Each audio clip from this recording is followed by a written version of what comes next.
Pemirsa umat Konghucu merayakan Tahun Baru Imlek 2577 dengan penuh hikmat dan syarat akan makna. Rangkaian perayaan diawali dengan berbagai ritual keagamaan yang telah dilaksanakan sejak menjelang pergantian tahun.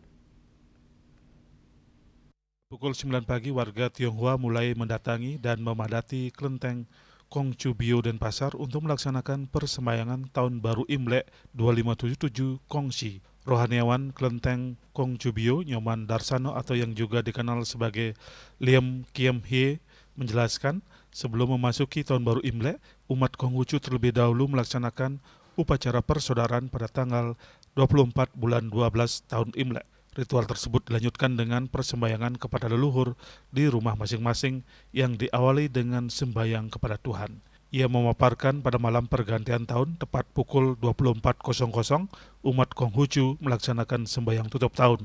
Kemudian keesokan paginya, saat tahun baru Imlek tiba, umat Konghucu kembali melakukan persembahyangan di hadapan altar leluhur di rumah. Usai melaksanakan persembayangan, tradisi dilanjutkan dengan sungkeman bersama keluarga. Anak-anak dan cucu bersujud kepada orang tua serta kakek nenek sebagai bentuk penghormatan dan bakti. Kemudian mengunjungi sanak saudara atau langsung bersembayang ke kelenteng. Mengapa tahun baru Imlek itu dikatakan hari raya keagamaan Konghucu? Karena dari tahun 2577 itu didapat dari tahun 551 sebelum Masehi, hari lahirnya Nabi Kongco, Awatara Tianga, yang paling tinggi, paling maha, yang menerima wahyu terakhir juga. Itu terus tahun 551 ditambah tahun Masehi sekarang tahun 2026. Jadi 551 tambah 2026 menjadi 2577.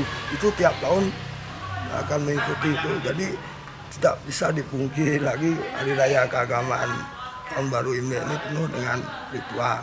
Di samping juga pengetahuan agama dan lain-lainnya itu karena dipilihnya tanggal 1 bulan 1 tahun Imlek 2577 sebagai hari raya tahun baru. Mulainya penanggalan Imlek kan sejak dinasihan, mulainya berlaku 551 ditambah sekian jadi 2577 itu kita warisi sampai hari ini gitu. Semua ini dinasihan yang berada di Tiongkok karena asal nenek moyang saya dari Tiongkok, yang etnis semua berasal di Tiongkok, dan satu-satunya agama yang berasal atau berdiri dari Tiongkok adalah agama Konghucu yang di sana namanya agama Runsyo gitu.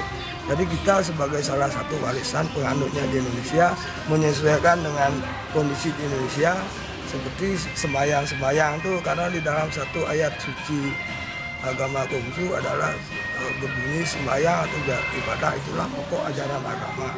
Ia berharap di tahun baru Imlek 2577 ini, seluruh cita-cita dan harapan umat dapat terwujud serta kehidupan menjadi lebih baik di masa mendatang. Bunga dan Edi, Bali TV.